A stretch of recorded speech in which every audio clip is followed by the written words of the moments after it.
Ladies and gentlemen, hear me clearly today. Kindness is a gift, but it is also a currency.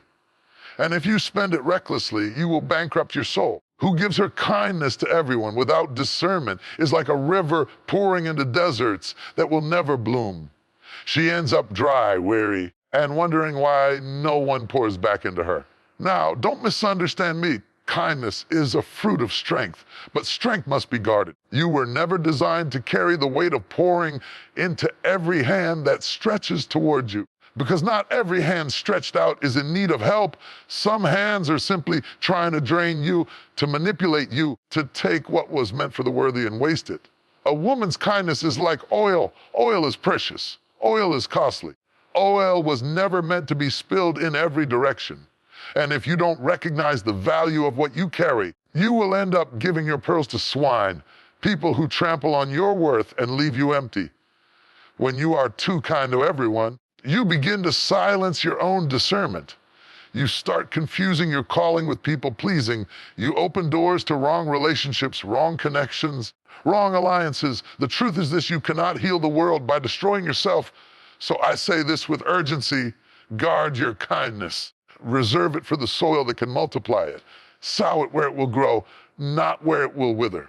Protect your peace, your energy, and your destiny. Because if you are kind to everyone, you will eventually lose the strength to be kind to the ones who truly deserve it. Now, you've been taught to be kind. You've been told that kindness is a virtue, and yes, it is. You've heard the phrases, just be nice, turn the other cheek, give without expecting. But here is where so many people, especially women, become victims of their own goodness. Because kindness, when it is poured out without wisdom, without boundaries, without discernment, does not build you up. It drains you. It empties you. It leaves you exhausted, broken, and questioning your worth. There is a difference between kindness that heals and kindness that kills. A woman who tries to be kind to everyone will end up being kind to the wrong ones, to the manipulators, the users, the pretenders, and the opportunists. She will spend her strength on people who only take and never give, and at the end of the day, she will find herself weary, not because she lacked love, but because she lacked discernment. Discernment is the ability to recognize who deserves access to your kindness. Discernment is the wisdom to know where to pour and when to hold back. Without it, you become like a well with no cover. Anyone can dip into you. Anyone can pollute your waters, and soon the source that was meant to refresh others becomes contaminated. You see, kindness is not weakness. Misplaced kindness is dangerous. Imagine giving medicine to someone who is not sick. It will not heal them. It might even harm them. In the same way, when you give your time, your energy, your compassion, and your resources to the wrong people, you don't elevate them. You enable them. And all the while, you're depleting yourself. Have you ever been kind to someone who never once considered your heart? You went out of your way, bent over backward, sacrificed your peace, but when the tables turned, they were nowhere to be found. And there you were asking yourself, why do I feel so empty after giving so much? It is because you were pouring into a cup that had no bottom. Discernment protects your oil. In Scripture, oil was never cheap. It was valuable, symbolic of anointing and purpose. But think about it. If you pour your oil on unworthy ground, you waste what was meant to bless nations. And too many women waste their oil on people who were never meant to carry it. They give their encouragement to people who mock them, their generosity to people who exploit them, their forgiveness to people who have no intention of changing. By the time they realize it, they are depleted, running on fumes, trying to heal from wounds that came not from enemies, but from misplaced kindness. Kindness is supposed to be a river, not a drain. It should flow through you, refreshing others, but it should never leave you dry. The moment your kindness costs you your peace, your joy, your sanity, or your identity, it is no longer kindness. It is slavery. Slavery to people's opinions, demands, and manipulations will crush your spirit. Not every need is your assignment. Not every cry deserves your response. You are not God. You cannot fix everyone. And sometimes what people call help is actually enabling. If you keep rescuing someone who refuses to grow, you are not being kind. You are being drained. Some of you have been living on empty because you've been too kind to people who were never your responsibility. You've been pouring your love, your energy, your finances, your time into people who were only using you as a convenience. And the tragedy is you thought your sacrifice was noble. But noble sacrifice without discernment is slow suicide. Kindness should be intentional. It should be strategic. It should be planted like a seed in fertile ground where it can bear fruit. That's why discernment is essential. It shows you where to sow and where to withhold.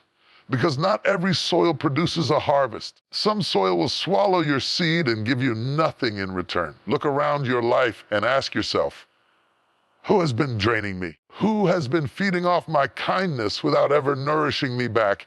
And when you find the answer, don't feel guilty for pulling back. Boundaries are not cruelty, they are wisdom. Guarding your heart is not selfishness, it is survival. There's a reason even the strongest trees don't allow every branch to carry fruit. The tree knows which branches are strong enough. It lets the weak ones fall away. In the same way, your kindness must be selective. You cannot afford to keep watering relationships that do not grow. You cannot afford to keep showing up for people who never show up for you. Because if you are constantly depleted, you will have nothing left for those who truly need you, your children, your family, your true friends, your calling, your purpose. Misplaced kindness robs the people who actually deserve your best. It leaves you too tired to love the ones you are really called to love. And let me tell you something else. Being discerning with your kindness does not make you mean. It does not make you cold-hearted. It makes you powerful. Because now your kindness has weight. It has value. It is not cheap. It is not for everyone. It is reserved for the worthy. Stop apologizing for protecting your peace. Stop feeling guilty for saying no. Stop draining yourself to prove you are good enough. You do not owe your kindness to everyone. You owe it to yourself to guard your oil. You owe it to your future to protect your strength. Because kindness without discernment will always lead to depletion. And a depleted woman cannot rise, cannot build, cannot thrive. But a discerning woman, a woman who knows where to give and where to withhold, will always flourish. She will pour wisely, love deeply, still have enough left to stand tall in her purpose. So guard your oil, guard your peace, guard your energy. Let your kindness be intentional, not indiscriminate. And watch how your life transforms when you stop pouring into deserts and start planting in fertile ground. There is something you need to understand about yourself. Your kindness is costly. It is not cheap, it is not ordinary, and it is not something you should throw around as though it has no value.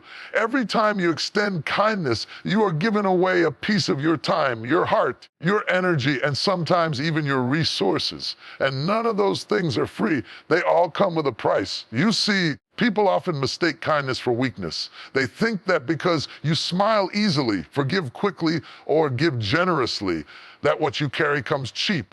But let me tell you, your kindness has been purchased through the battles you've survived. It has been formed in the fire of your trials. It has been cultivated through your scars, your sacrifices, and your seasons of pain. You don't just wake up kind. You become kind through the lessons life has taught you. That means your kindness is expensive because it has been paid for with your story. Your kindness costs you sleepless nights. It costs you unspoken tears. Costs you patience when you wanted to give up, mercy when you wanted to walk away, and forgiveness when you had every right to hold a grudge. Kindness is not free. It drains something from you. Every kind act is an investment of your soul. That's why you cannot afford to waste it. If you knew how costly your kindness really was, you wouldn't hand it out recklessly to everyone who asks for it, because not everyone who demands your kindness is worthy of it. Some people are not looking for kindness. They are looking for an opportunity to exploit it. They are not asking for your help because they respect your heart, but because they see your softness as their advantage. Your kindness is like oil. Oil has always been precious. Oil in ancient times was wealth. It was used for anointing, for healing, for light, for trade. It was never wasted on just anything. And yet how many of us spill our oil trying to please everyone? How many of us pour our oil into people who never honor it, never appreciate it, never multiply it? Every time you forgive someone who keeps betraying you, that costs you. Every time you help someone who never once says thank you, that costs you. Every time you sacrifice your own being just to make someone else comfortable, that costs you. And too often, we keep paying the price without realizing that what we're giving away is priceless. When you treat your kindness as though it were cheap, people will handle it carelessly. They will expect it, demand it, even abuse it. Because if you don't recognize the cost of your own kindness, neither will they. And that's why you must protect it. Everyone deserves access to your heart. Not everyone deserves the luxury of your patience. Not everyone deserves the gift of your generosity. Now, you're wrong. I am not telling you to stop being kind. Kindness is your strength. Kindness is your crown. But I am telling you to treat your kindness like treasure. Be wise with it. Be intentional with it. Sow it into people who can honor it, not those who trample on it. Give it where it grows, not where it withers. When you know your kindness is costly, you begin to set boundaries. You stop over-explaining yourself. You stop bending until you break. You stop giving discounts on your worth. You realize that your kindness must be valued, exploited. Some of you have been walking around empty, not because you lack love, because you've been giving your costly kindness to people who don't even recognize its value. You've been like a jeweler tossing diamonds to people who only see stones, and then you wonder why you feel unappreciated, unseen, and unloved. It's because you've been investing in the wrong places. Your kindness was never meant to be casual. It was never meant to be wasted. It is a sacred part of who you are, and if people cannot honor it, you have the right to withdraw it. That does not make you unkind. It makes you wise. That does not make you selfish. It makes you a steward of your soul. Look at your life and notice who has treated your kindness like a privilege, who has treated it like a convenience, who has respected the cost of what you give, and who has acted as though it was owed to them. Those answers will show you where to keep pouring and where to start withholding. Because let me tell you something, when you continue to give costly kindness to people who devalue it, you bankrupt yourself. You end up resentful, bitter, and drained. But when you protect your kindness, when you reserve it for the worthy, you begin to flourish. You begin to see your kindness multiplied back to you. You begin to feel the joy of giving without the sting of depletion. Even your silence can be kindness. Even your absence can be kindness. Sometimes the kindest thing you can do is withdraw from people who only know how to take. Sometimes the kindest thing you can do is protect your peace and refuse to be used. That is not cruelty. That is wisdom. Your kindness carries weight. It is a reflection of your soul. It is a testimony of your resilience. It is proof that despite everything you've been through, you did not let life make you hard. That's why it's costly, because it's rare. Anything rare should be guarded, and so guard your kindness like you would guard your treasure. Don't let guilt manipulate you into giving it away where it's not valued. Don't let pressure force you into being generous where there's no gratitude. Don't let loneliness make you settle for people who only see your kindness as an opportunity to use you. Instead, choose wisely. Sow your kindness where it can take root. Invest it where it can grow. Share it with people who will reflect it back. And above all, remember this, your kindness is costly, and anything costly deserves to be treasured, honored, and protected. So walk out of here today with a new mindset. You are not cheap. Your kindness is not cheap. Your heart is not cheap. You are valuable. You are rare. And from this day forward, treat your kindness as the costly treasure it truly is. Too many of us, especially women, have been taught that in order to be good, in order to be loving, in order to be Christian, we must let everyone in. We must never say no. We must always give, always serve, always forgive, always bend. But let me tell you the truth. There is a difference between compassion and captivity. There is a difference between mercy and manipulation. There is a difference between kindness and being used. Boundaries are not walls built out of hatred. They are fences built out of wisdom. Boundaries don't mean you stop loving people. They mean you've learned how to love yourself too. And loving yourself enough to protect your peace is not cruelty, it's survival. Think about this. Every valuable thing in life has boundaries. Bank has a vault.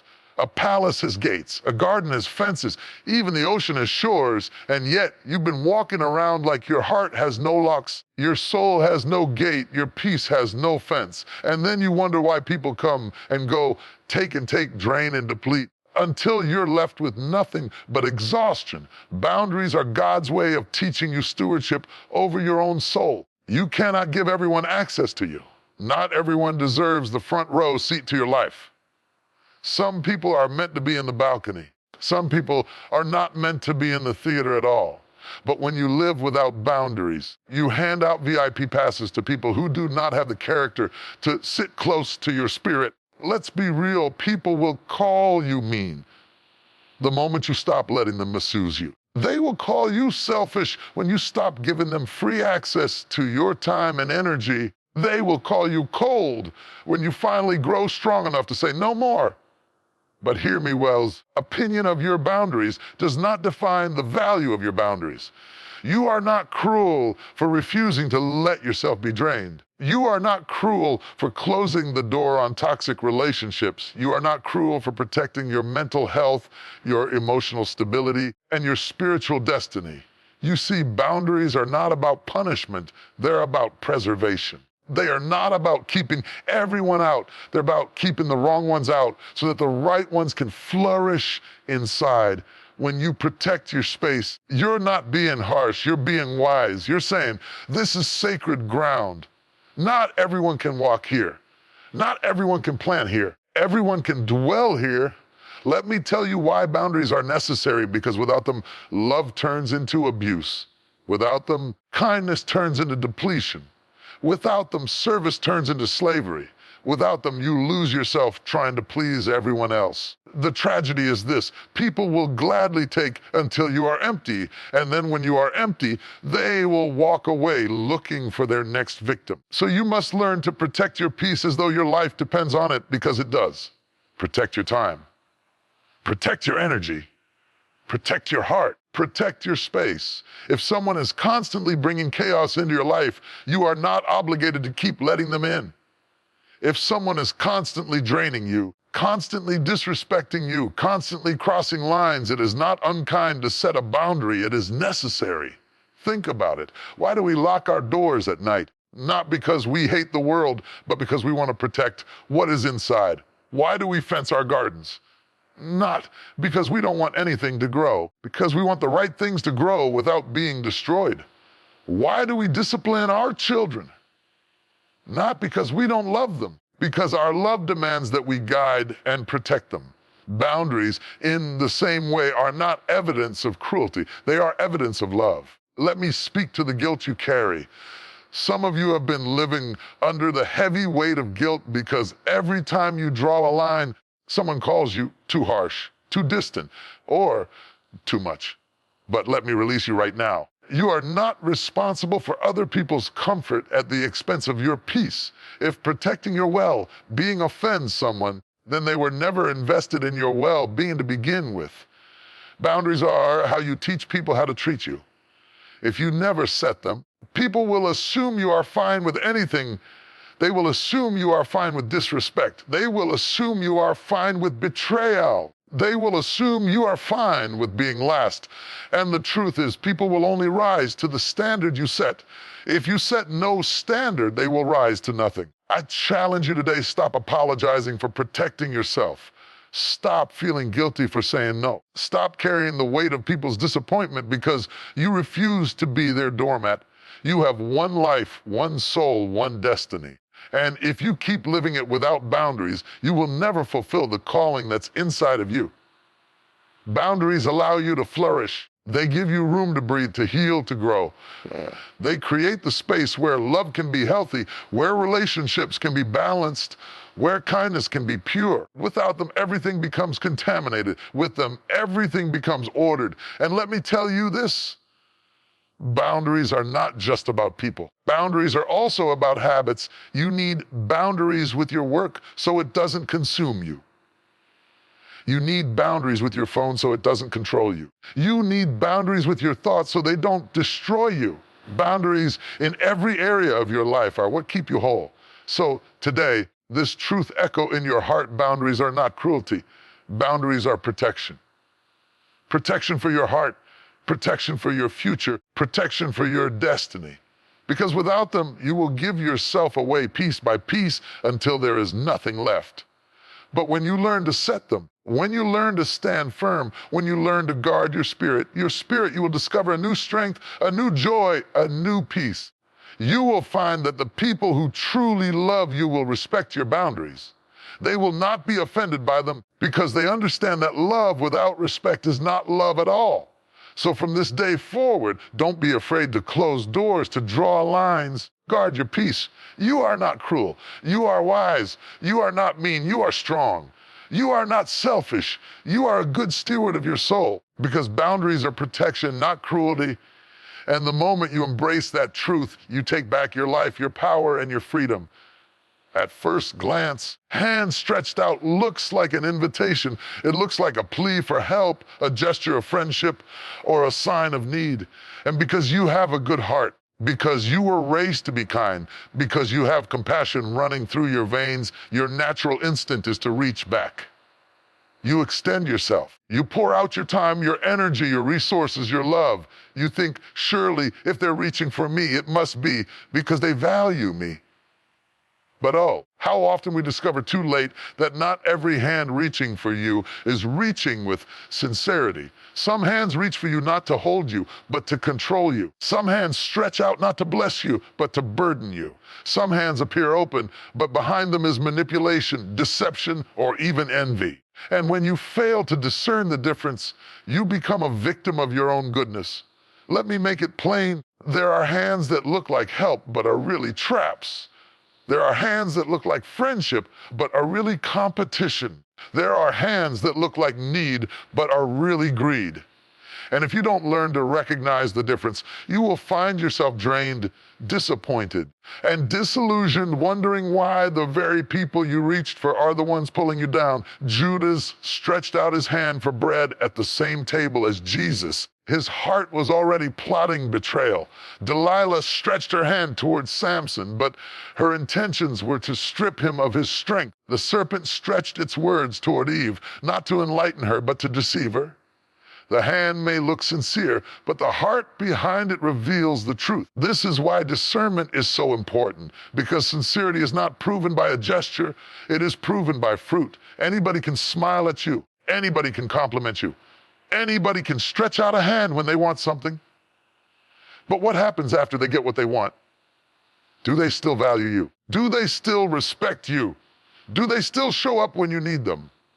You see, some hands only appear when it's convenient.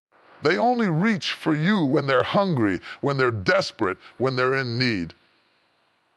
But the moment you're the one who needs help, those same hands vanish. They are nowhere to be found. And yet, you keep extending yourself, hoping this time it will be different, hoping this time their hand is sincere. But let me set you free. Stop expecting sincerity from those who have shown you their pattern of insincerity. Every hand stretched toward you deserves your trust. Trust must be earned, not assumed. Just because someone calls you friend does not mean they are a friend. Just because someone says, I love you, does not mean they carry love in their heart. Just because someone asks for your help does not mean they are helpless. They may simply want to use you because they see your kindness as an open door. Let me tell you this, opportunists are everywhere. They study your softness. They study your generosity. They study your compassion. When they know you have a tendency to give, they will keep stretching their hands toward you, not because they respect your worth, because they know you haven't yet learned how to say no. Your discernment must grow sharper than your emotions, because emotions will tell you they need me. I have to help. I can't turn them away. But discernment will whisper, check their fruit, check their pattern, check their motive. Because not every cry is genuine, not every request is honest. Not every hand stretched toward you is sincere. How many times have you helped someone who turned around and hurt you? How many times have you opened doors for people who used those doors to walk away from you? How many times have you supported people who were secretly envious of your strength? It hurts, doesn't it? Because you thought sincerity was as simple as a hand stretched out. But life teaches us gestures can be faked. Words can be faked. Tears can be faked. Fruit cannot. The fruit of sincerity is consistency. Real hands don't just reach for you when they need. They reach for you when you're down. Real hands don't just take, they give. Real hands don't just pull from you, they support you.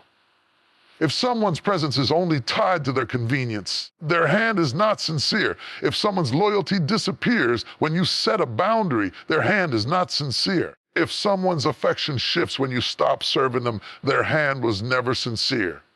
And here is where wisdom must step in. You cannot afford to keep giving yourself away to insincere hands, because insincere hands will leave you empty, bitter, guarded against the sincere ones who truly deserve your trust. That's the real danger.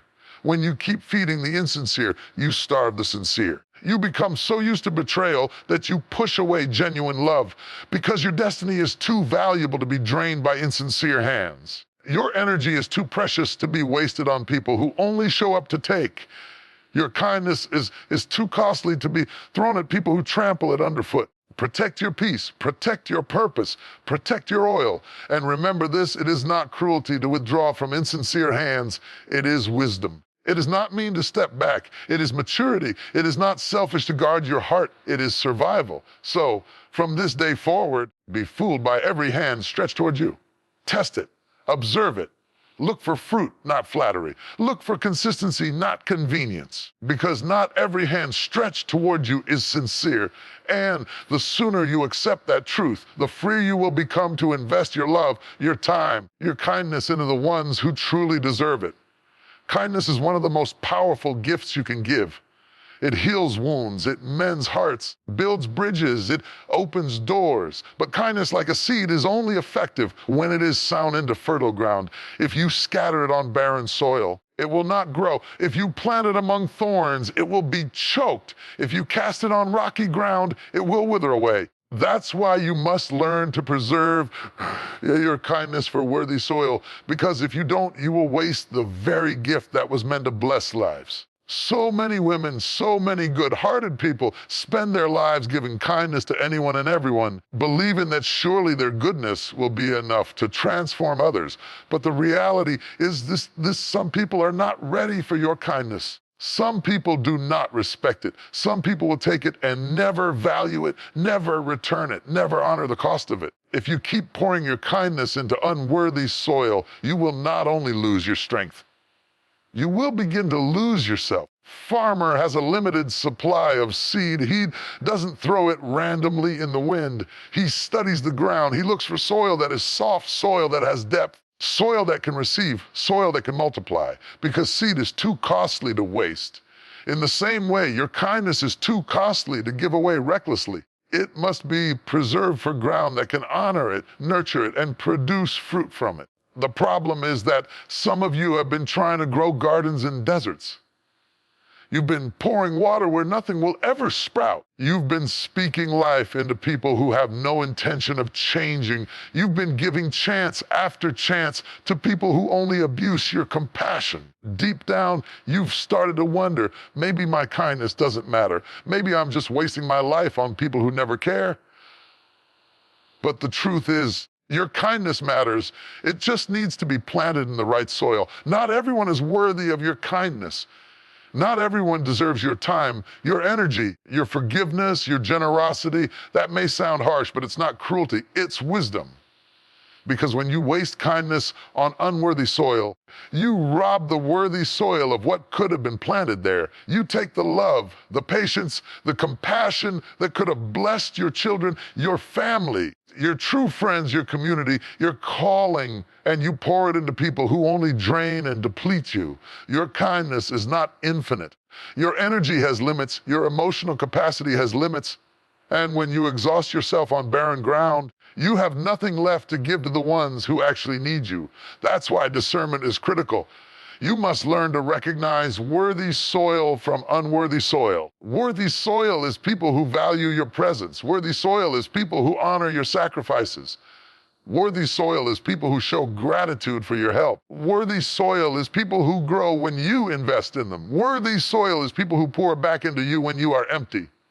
Worthy soil is not perfect. It is receptive. It is responsive. It multiplies what you sow.